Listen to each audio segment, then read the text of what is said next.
Assalamualaikum warahmatullahi wabarakatuh. Perkenalkan, nama saya Hayan Nurfata. Saya dari TRO 23 dengan 3 digit mengakhir 051. Pada kesempatan kali ini saya akan membuat video mengenai explanation motor untuk memenuhi kebutuhan dari mata kuliah praktikum sistem pengendali elektrik.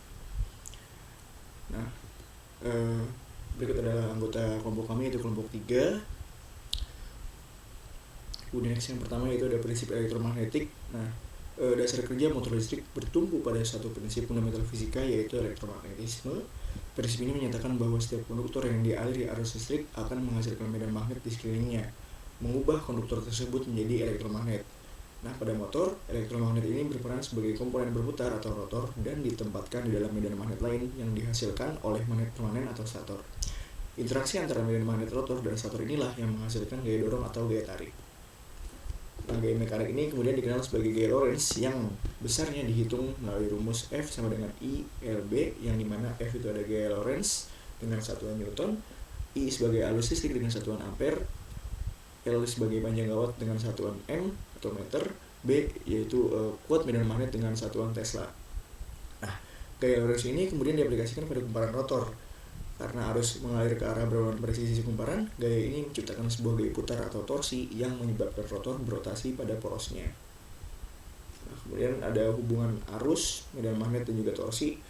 Kekuatan putar atau torsi ini merupakan inti dari kinerja motor dan diatur oleh hubungan yang sangat jelas, yaitu hubungan dengan arus listrik. Semakin besar arus yang dialirkan, semakin kuat pula elektromagnet pada rotor. Akibatnya, interaksi gaya menjadi lebih kuat dan torsi meningkat. Yang kedua ada hubungan dengan medan magnet. Semakin kuat medan magnet dari stator, semakin besar pula gaya dorong yang dialami oleh rotor, sehingga torsi juga meningkat. Menghasilkan rumus yaitu torsi sama dengan N I A B, yang dimana N itu sebagai jumlah liritannya, I sebagai arus listrik, A itu sebagai luas area kumparan dengan satuan meter persegi, dan B sebagai kuat medan magnet dengan satuan Tesla. Nah, selanjutnya yaitu motor brush. Nah, motor DC brush ini adalah sebuah perangkat elektromekanis yang mengubah energi listrik arus arah DC menjadi energi mekanik berupa gerak putar. Ciri khas utamanya ini adalah penggunaan sistem komutasi mekanis yang terdiri dari sikat brushes dan komutator untuk menyalurkan sekaligus membalik arah arus ke kumparan rotor secara periodik sehingga menghasilkan rotasi yang kontinu. Nah, bagian-bagiannya itu ada stator, yaitu magnet ruangan yang diam, kemudian ada rotor atau armatur, itu sebagai kumparan kawat yang berputar, komutator yaitu cincin tembaga terbelah yang ikut berputar dengan rotor, sikat atau brushes-nya itu blok karbon stasioner yang menekan komutator untuk mengirimkan listrik. Nah, cara kerjanya sendiri yaitu dari aliran listrik nih, baterai akan mengalirkan listrik melalui sikat ke komutator, kemudian elektromagnetnya itu arus listrik mengubah rotor menjadi elektromagnet, dan gaya putarnya rotor didorong atau ditarik oleh stator menciptakan putaran atau torsi. Nah, pembalikan arusnya saat rotor berputar, sikat akan menyentuh segmen komutator yang berbeda. Nah, ini membalik arah arus dalam rotor sehingga putaran terus berlanjut ke arah yang sama. Selanjutnya ada kelebihan, kekurangan, dan aplikasi motor brush. Untuk kelebihannya sendiri yaitu desainnya sederhana dan murah, kontrol kecepatan yang mudah yaitu dengan mengubah tegangan, dan torsi awalnya besar. Untuk kekurangannya sendiri yaitu perawatannya tinggi yang cenderung motor ini mudah aus dan sikat brushnya ini akan aus seiring waktu. Kemudian umur pakainya terbatas, lalu ada bising dan percikan api, serta efisiensinya lebih rendah. Untuk mengaplikasinya itu biasanya ada di mainan anak-anak, entah baik itu mobil-mobilan ataupun robot-robot yang sederhana. Kemudian dari kipas angin kecil yang kipas USB atau kipas portable, serta peralatan rumah tangga seperti bor listrik, blender, dan sikat gigi elektrik. Selanjutnya ada edge bridge. Ini adalah arah putaran motor DC ditentukan oleh arah aliran arus listrik yang melaluinya. Untuk membalik putaran motor, kita hanya perlu membalik polaritas tegangannya. Jika kutub plus dihubungkan ke terminal A dan minus ke B, maka motor akan berputar ke kanan. Jika plus dihubungkan ke terminal B dan minus ke A, maka motor akan berputar ke kiri. Membalik kabel secara manual tidaklah praktis, oleh karena itu digunakan sirkuit elektronik bernama edge bridge. Nah, strukturnya ini terdiri dari 4 saklar elektronik yang biasanya transistor yang disusun seperti huruf H dengan motor berada di tengah. Untuk cara kerja sendiri, dengan mengaktifkan saklar secara diagonal berpasangan, kita bisa mengontrol arah aliran arus melalui motor tanpa mengubah sumber listriknya. Kemudian ada ilustrasi dari edge bridge ini. Untuk putaran saklar jarum jamnya, saklar S1 dan S4 nya akan ditutup. Kemudian arus mengalir dari sumber melalui S1, motor dari kiri ke kanan, S4 lalu ke ground. Nah, untuk putaran yang berlawanan arahnya, saat S2 dan S3 ditutup, arus mengalir dari sumber melalui S2, motor dari kanan ke kiri, S3 lalu kembali ke ground. Nah, nextnya ada itu kontrol kecepatan dengan PWM. Nah, kontrol kecepatan motor beras dengan PWM atau pulse width modulation dilakukan dengan cara memutus dan menyambung tegangan supply secara sangat cepat sehingga motor menerima tegangan rata-rata sesuai dengan duty cycle sinyal PWM. Semakin besar duty cycle, semakin besar pula tegangan efektif yang masuk ke motor sehingga putaran menjadi lebih cepat. Nah, sebaliknya, duty cycle yang kecil membuat motor berputar lebih lambat. Nah, metode ini lebih efisien dibanding dengan menurunkan tegangan secara langsung karena tetap mempertahankan torsi pada kecepatan rendah, hemat energi, dan memungkinkan pengaturan kecepatan motor secara halus dari 0 sampai 100%. Kemudian ada tips pemeliharaan dan proteksi dasar, yaitu perawatan rutin yang lakukan pemeriksaan berkala pada kondisi bearing, isolasi lilitan, serta kebersihan motor dari debu ataupun kotoran. Untuk sistem pendinginannya, pastikan kipas pendingin dan jalur ventilasi tidak tersumbat agar motor tidak mengalami overheating. Kemudian untuk pelumasannya, lakukan pelumasan pada bearing secara teratur untuk mengurangi gesekan dan memperpanjang umur motor itu sendiri. Nah, untuk proteksi listriknya menggunakan pengaman seperti MCB, fuse ataupun relay proteksi arus lebih untuk mencegah kerusakan akibat short circuit.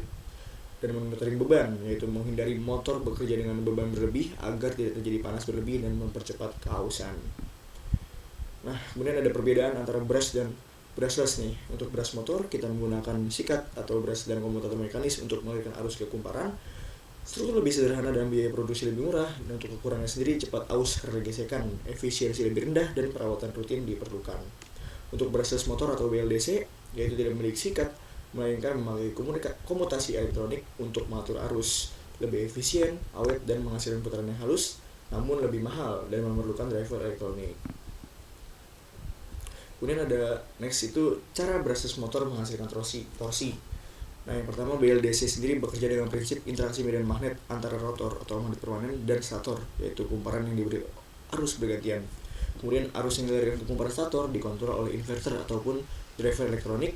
Nah, selanjutnya medan magnet stator yang berubah-ubah menarik dan mendorong magnet rotor sehingga menghasilkan torsi atau gaya putar. Nah, karena tidak ada gesekan sikat, efisiensinya lebih tinggi dan torsi lebih stabil pada berbagai kecepatan.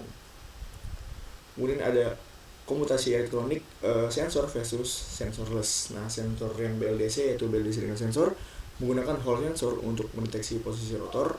Driver dapat mengalirkan arus tepat waktu ke kumparannya. Untuk kelebihannya sendiri, startnya lebih halus, kontrol kecepatan dan torsinya lebih presisi. Untuk kekurangannya, harga yang lebih mahal dan juga alatnya itu sensor sendiri, BLDC-nya ini lebih kompleks lah. Kemudian untuk yang sensorless, yang tanpa sensornya, posisi rotornya dideteksi melalui back EMF atau tegangan balik yang dihasilkan oleh lilitan.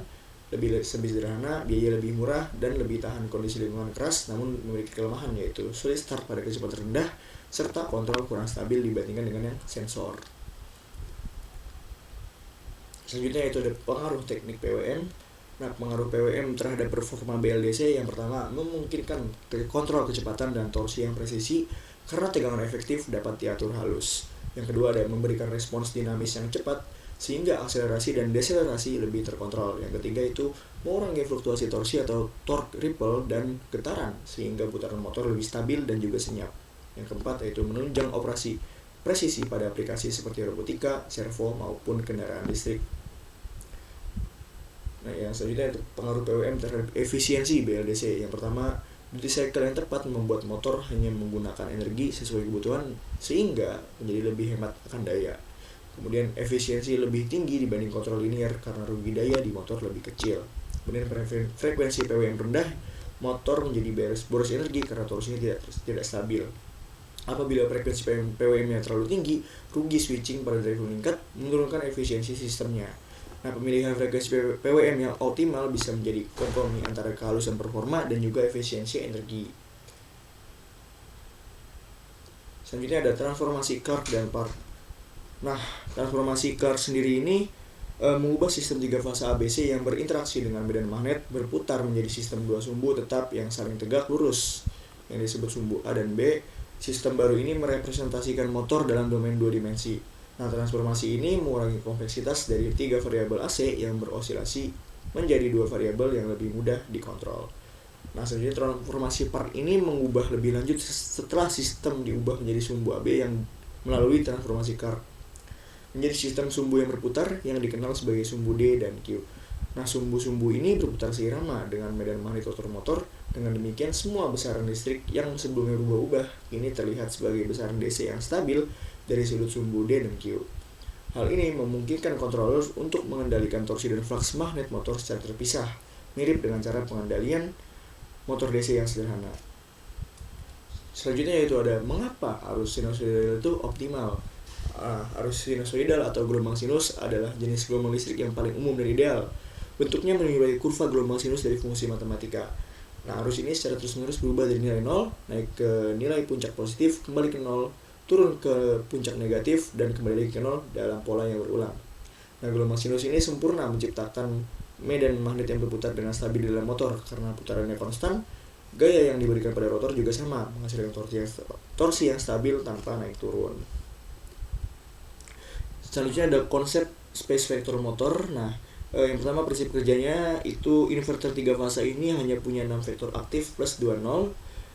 SPM memilih 2 vektor aktif terdekat lalu mengatur lamanya on atau T1, T2, dan T0 dalam satu periode PWM sehingga rata-rata tegangannya itu sama dengan vektor referensi dengan tujuan menghasilkan tegangan sinus 3 fase yang presisi. Nah, keunggulan ini dibanding SPWM yaitu utilisasinya tegangan DC lebih tinggi, bisa lebih kurang menguras mesin yang lebih besar, kemudian distorsi harmonisasi yang rendah, arus motor yang lebih halus, dan lebih cocok untuk kontrol vektor FOC dengan respon cepat. Nah, kunci presisinya kompensasi dead time, sampling ADC center align, pengukuran tegangan DC real time, dan anti wind up pada kontrol PI. Nah, selanjutnya ada implementasi dasar SPM yaitu hitung referensi dari hasil transformasi per Carr-nya, kemudian tentukan sektor 1-6 masing-masing 60 derajat dengan melihat posisi sudut vektor referensi, kemudian hitung waktu switchingnya seperti di bawah ini. Kemudian distribusi waktu ke duty cycle tiap fase A, B, C sesuai sektor. Nah, zero time atau T0 biasanya dibagi menjadi 2 untuk simetri. Kemudian terapkan ke PWM, gunakan mode center align, komplementer dengan dead time, dan sinkronisasi trigger ADC di tengah duty. Ini untuk perhitungannya sendiri ada di pojok kanan bawah ini. Ini selanjutnya ada membaca datasheet. Yang membaca datasheet listrik itu tegangan nominal dan arus nominal atau peak-nya itu menentukan rating inverter, konstanta KEK atau back EMF dan TKT torsi. Pastikan pahami konversi RMS versus peak, line versus phase. Nah, resistansi resistor dan induktansi penting untuk kontrol arus. Kemudian untuk mekanik yaitu torsi nominal, torsi peak, daya output, kecepatan nominal dan maksimum, inersia rotor memengaruhi akselerasi dan respon. Untuk thermal sendiri ada batas suhu, arus kontinu versus arus puncak, dan kelas isolasi. Untuk sensor ada encoder atau hall sensor, ada resolusi CPR atau PPR, dan juga jenis interface. Nah, tips praktisnya hitung dayanya itu ada rumusnya di sini. Pastikan inverter mampu 1,3 atau sampai 1,5 kali arus nominal motor. Kemudian cek kurva torsi, kecepatan untuk melihat performa real. Nah, jangan lupa cek IP rating atau ketahanan debu atau air jika aplikasi industri.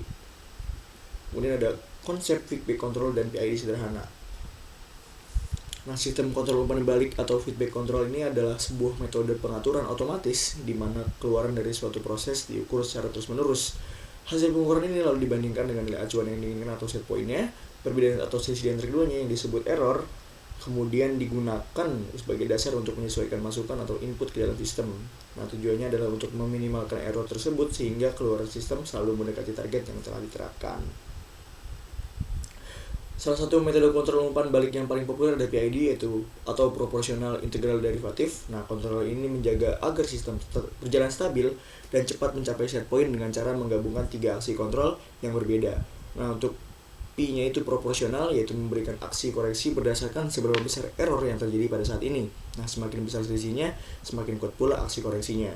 Kemudian ada A yaitu integral, mengatasi error yang terakumulasi dari waktu ke waktu. Nah, aksi ini bertujuan untuk menghilangkan penyimpangan kecil yang mungkin tersisa dari aksi proporsional. Kemudian ada D, derivatif. Ini bekerja dengan mengantisipasi error di masa depan dengan melihat tren atau laju perubahannya. Aksi ini mencegah keluaran melampaui target atau overshoot dan membuat sistem lebih responsif. Next ada regenerative braking. Regenerative braking atau pengereman regeneratif adalah sebuah sistem pengereman cerdas pada kendaraan listrik. Alih-alih membawa energi gerak atau kinetik menjadi panas saat melambat, Seperti pada rem konvensional, nah sistem ini mengubahnya kembali menjadi energi listrik. Energi listrik penyimpanan ini kemudian disimpan kembali ke dalam baterai. Dengan kata lain, proses pengereman sekaligus menjadi proses pengisian daya baterai. Nah, untuk contoh regeneratif brakingnya ini yang dalam bidang kendaraan itu ada pertama ada mobil listrik dan juga hibrida, entah itu EV ataupun HEV. Kemudian ada kendaraan listrik dan juga tram. Nah, dalam bidang otomasi ada elevator dan kren serta lengan robot industri. Nah, mungkin cukup sekian penyampaian explanation motor dari saya, Hayanul Fatah. Sampai jumpa di lain kesempatan. Wassalamualaikum warahmatullahi wabarakatuh.